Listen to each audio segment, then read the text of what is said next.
ഒരപ്പനും മോനും എപ്പം നോക്കിയാലും ഉടക്കാണ്. എന്തിനാ അപ്പനോട് ഇങ്ങനെ ഉടക്കണേ?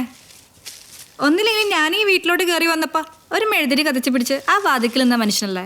ആ കരി ഓർക്കുമ്പോഴാ കൂടുതൽ കലിപ്പ്. എടി നിനക്കറിയാല്ല ഞാൻ ചുമ്മാ അപ്പനെ ചൊറിയാൻ വേണ്ടി പറയണേന്ന്. എനിക്കറിയാം അപ്പൻ എൻ്റെ കണ്ണീര് കണ്ടിട്ട് എന്നെ കല്യാണം വേണ്ടെന്ന് വെച്ച്. ജനമൈത്രി ജനമൈത്രി എന്നുള്ള പേര് മാത്രമേ ഉള്ളൂ. ഭയങ്കര ഇടിമൈത്രിയാണ് ഇവിടെ.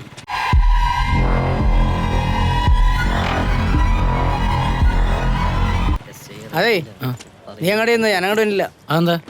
ഞാൻ അങ്ങനെ വന്ന് ശരിയാവില്ലെന്ന്. നമുക്ക് നാട്ടിലൊരു വിലയൊക്കെ ഉള്ളതല്ലേ. എല്ലാ ദിവസവും വന്ന് ഇവിടെ ഒന്ന് ഇടിമേടിക്കാൻ ഇറച്ചൊന്നുമില്ലല്ലോ. നീ ഇവിടെ പോയെന്നു ഞാൻ ചോദിച്ചിട്ടില്ല. ഓ എന്താടാ? ഇല്ല ഞാൻ ആ പുണ്യഭൂമിയിലേക്ക് ഇല്ലെന്ന് പറഞ്ഞതാ. ബേബി അല്ലേ? ഇടോ അവൻ്റെ നമ്പർ ട്രേസ് ചെയ്തപ്പം മൊബൈൽ ഫോൺ ഓഫ് ആയിരിക്കുന്നത് റെയിൽവേ സ്റ്റേഷൻ ടവറിൻ്റെ പരിധിയിലാണ്. ആ സമയത്ത് ഒരു ഗോരഖ്പൂർ ട്രെയിനും ഉണ്ടായിരുന്നു. സർ അവൻ നേപ്പാളിലേക്ക് പോകാനാണ് സാധ്യത. അവനൊന്നും ഏതായാലും അത്ര പെട്ടെന്ന് പിടിക്കാൻ പറ്റില്ല സർ. സാറേ അപ്പം എൻ്റെ കാശ്? എടോ തൻ്റെ ഈ 30,000 രൂപയ്ക്ക് വേണ്ടി അഡ്രസ് പോലും അറിയാൻ പാടില്ലാത്തവൻ്റെ ഒക്കെ പുറകെ അന്വേഷിച്ച് പോകാൻ പറ്റില്ല. എടോ തനിക്ക് പറഞ്ഞതൊന്നും മനസ്സിലായില്ലേ? സാറേ അത് എടോ ഈ കള്ളന്മാർക്ക് ഒരു പൊതു സ്വഭാവമുണ്ട്. ഒരിക്കൽ കട്ട കാശ് കഴിഞ്ഞു കഴിഞ്ഞാൽ പിന്നെ വീണ്ടും ഇറങ്ങും കക്കാൻ. അതുകൊണ്ട് തന്നെ ഏതെങ്കിലും കേസിൽ എവിടെയെങ്കിലും വെച്ച് നമുക്ക് അവനെ പൊക്കാനും പറ്റും. അപ്പൊ നമുക്ക് അവനെ മാതൃകാപരമായിട്ട് ശിക്ഷിക്കാം, അല്ലേ സാറേ? അതെ. ഞാൻ അപ്പോഴേ പറഞ്ഞാലും ഇമാരെ കൂടെ നടപടിയാവൂലെന്ന്. ആൾക്കാരൊക്കെ പ്രൈസ് അടിച്ച കാശ് ചോദിക്കാൻ തുടങ്ങി. കുറച്ചേ ഉള്ളു, എന്നാലും കൊടുക്കണ്ടേ. എല്ലാം കൂടി ഒരു 10-25,000 വേണ്ടി വരും. നിനക്ക് ഞാനൊരു ജങ്കാറ ഐഡിയ പറഞ്ഞു തരട്ടെ? എന്താ ഐഡിയ? തൽക്കാലം നിനക്ക് 25,000 രൂപ ആവശ്യമുള്ളൂ. ആ നീ ഒരു 50,000 രൂപ ലോൺ എടുക്കുക. ബാക്കി 25,000 കൊണ്ട് നമുക്ക് ഈ ടെൻഷൻ മാറ്റാൻ ഒരു ടൂർ പോടാ. ഒരൊറ്റടി എന്നാണ്ടല്ലേ. ബാക്കിയുള്ളതിനോട് സഹകരണ ബാങ്കിൽ ആധാരം വെച്ച് 4 ലക്ഷം രൂപ ലോൺ എടുത്തിട്ട് ഇപ്പൊ പലിശയും കയറി വീട് ജപ്തിയാറായി. അപ്പോഴവന്റെ പിന്നെ ലോണ്. അതെ പ്രാക്കുവാനുണ്ടല്ലോ. ഒന്നിറങ്ങിയ മോളെ, നീ അറിഞ്ഞ നിന്റെ കട സീലി വെച്ച് കട പൊളിക്കാനുള്ള നോട്ടീസ് കിട്ടി. ക്ഷണക്കത്ത് പഠിച്ച് ആൻസി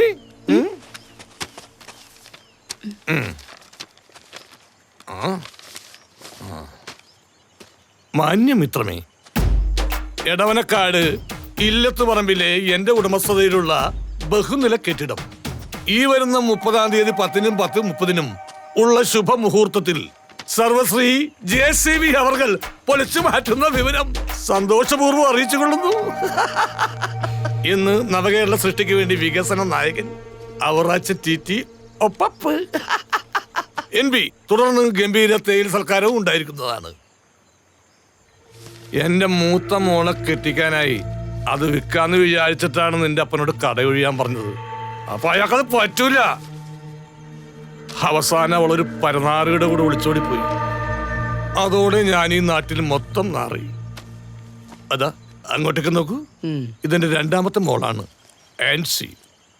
ഇവളുടെ കല്യാണമെങ്കിലും എനിക്ക് അന്തസ്സായിട്ട് നാറാതെ നടത്തണം. ഇവളും കൂടി ഒളിച്ചോടിയാ പിന്നെ കട വിൽക്കണ്ടല്ലോ. തൂറുതണ്ടി, നിന്റെ കാശ് മുഴുവൻ ആ നേപ്പാളിൽ കൊണ്ടുപോയില്ലടാ.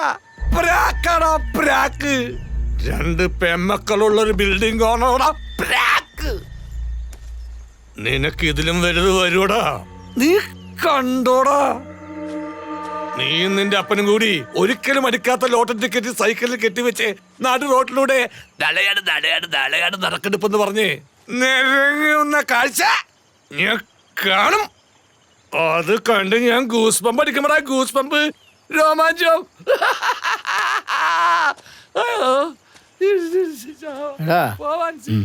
ഇയാളെ ഞാൻ വിചാരിച്ചൊരു ദുഷ്ടനൊന്നുമല്ലട്ടോ, അതിലും കൂടി എന്തായിട്ടാണ്.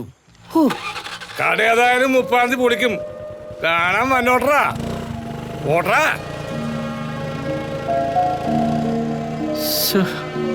എന്തിയൂടെ ആകെ പ്രാന്ത് പിടിക്കണ്. നീ പേടിക്കണ്ടാ, എല്ലാം ശരിയാവും. എങ്ങനെ ശരിയാവുന്നടാ നീ പറയണേ? അപ്പൊ നീ എന്റെ കാര്യം ഒന്ന് ആലോചിച്ച് നോക്കിയേ. ഞാൻ ഗോവയിൽ പോണേക്ക് മുമ്പ് എത്ര ഡേയ്സ് ഞാനിവിടെ ബാഡ് അടിച്ച് കിടന്നറിയാമോ? അവസാനം വീട് പണിയാൻ വെച്ച കറ്റില വിറ്റിട്ടാണ് ഞാൻ ഒരു ഗോവൻ ട്രിപ്പ് അടിച്ചത്, അറിയാമോ?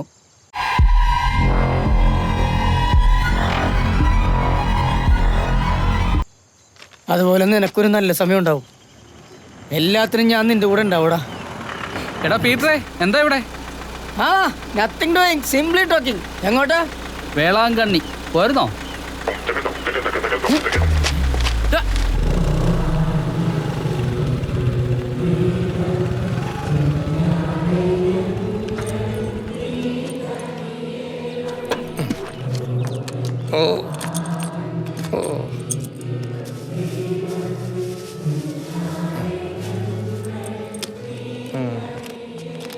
Excuse me. എന്താണ് അവറാച്ച ചേട്ടാ, കുർബാന തീരാറായല്ലോ. കുർബാന കൂടാന്നാലേ ബീഫ് തീർന്നു പോവും. ഞായറാഴ്ച ബീഫില്ലാത്ത ക്രിസ്ത്യാനിയുടെ വീടേ ഉണ്ണീശില്ലാത്ത പുൽക്കൂട് പോലെയാണ്. പുൽക്കൂടാ? അപ്പൊ ഇത് ക്രിസ്മസ് ആണാ? ആ അയ്യോ, സ്റ്റാർ മേടിക്കാൻ മറന്നല്ല. കർത്താവ് ഇനി പിന്നെയും മൂത്ത.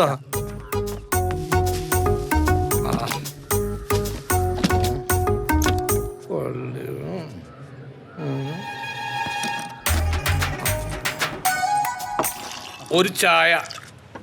ഈ ലോട്ടറി അടിക്കണത് ഒരു കണക്കിന് നഷ്ടമാണ്. 80 ലക്ഷം അടിച്ചാ 50 നമുക്ക് കൈ കിട്ടുള്ളൂ. 30 നഷ്ടം. ഒരു ചായ പറഞ്ഞ അര ഗ്ലാസ് ചായ. ഇതല്ലേ അതിന് വലിയ നഷ്ടം. അല്ലേലും വെറുതെ കിട്ടുന്ന കാശല്ലേ, ഒരു കാര്യത്തിന് ഉപകാരപ്പെടില്ല. ആർക്കാണ് ഇപ്പൊ വെറുതെ കാശ് കിട്ടിയത്? അപ്പൊ ചേട്ടൻ അറിഞ്ഞില്ലേ, നമ്മുടെ ബേബിയുടെ കടയിൽ നിന്ന് എടുത്ത കാരുണ്യ ലോട്ടറിക്കാണ് ഒന്നാം സമ്മാനം. 80 ലക്ഷം രൂപ. എത്ര? 80. കർത്താവേ കരുണയുള്ളവനാണ്. ഒരുത്തന പാവപ്പെട്ടവനെ മരിച്ച് 10 പതിനെന്നെ കൊണ്ട് പോയില്ലേ, അതൊക്കെ കർത്താവ് കാണാതിരിക്കോ? ആർക്കാ അടിച്ചത്? ആർക്കാണെന്ന് അറിയാൻ പാടില്ല. എന്തായാലും സ്ഥിരമായിട്ട് കിടക്കുന്ന ആർക്കും അല്ലെന്നാണ് കേട്ടത്.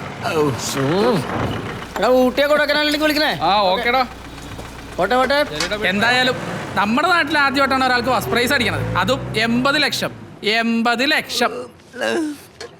എല്ലാരും ഉണ്ടല്ലേ? ആ ടൂറുകാരൻ വന്നാ അങ്ങനെ അവസാനം നമ്മുടെ നാട്ടിലും വന്നു തുടങ്ങിയ ഭാഗ്യം. അതും 80 ലക്ഷം. കമ്മീഷൻ കിട്ടും 10%. ആ എന്താ നിങ്ങൾ പറയണേ, എനിക്കൊന്നും മനസ്സിലായില്ല. ആ അപ്പൊ നീ അറിഞ്ഞില്ലേ? എടാ നിന്റെ കൂട്ടുകാരന്റെ കടയിൽ നിന്ന് എടുത്ത കാരുണ്യ ലോട്ടറിക്കാണ് ഫസ്റ്റ് പ്രൈസ്. ബേബിയുടെ കടയിലാ? ആടവധൂരി ആണോ? അത് ശങ്കാറല്ലത്. ആർക്കാ അടിച്ചത്?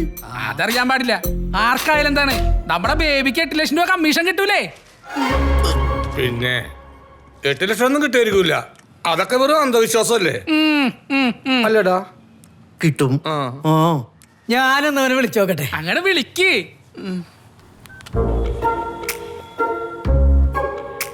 ഹലോ എടാ, ഞാൻ കേട്ടത് ശരിയാണോ? ടിക്കറ്റ് വിറ്റിട്ടില്ലേ? ഭാഗ്യവാനേ. പൊന്നേ. അപ്പൊ 80 ലക്ഷം അടിച്ചേക്കണത് ബേബിക്ക്. നമ്മുടെ ബേബിക്കാ? അത് കലക്കല്ലേ? നമ്മുടെ ബേബിക്കാ? അടിപൊളി.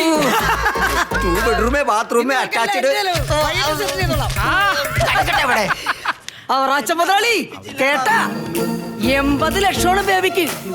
തന്റെ പ്രാക്കിന്റെ ഗുണോടോ, താനല്ലേ പറഞ്ഞത് ഇതിനും വലുത് കിട്ടുന്നു. കിട്ടിയടോ, കിട്ടി. 80 ലക്ഷം. 80 ലക്ഷം കിട്ടി. ഞാൻ അടിച്ചു പൊളിക്കും. എന്തൊരു ടൂറ് ഞങ്ങൾ പോകുന്നറിയാമോ?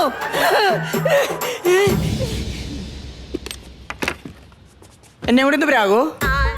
പ്രാഗ് പ്രാഗോ പ്രാഗ് പ്രാഗ്. നന്നായി വരും. നീ നന്നായി വരും. നന്നായി വരും.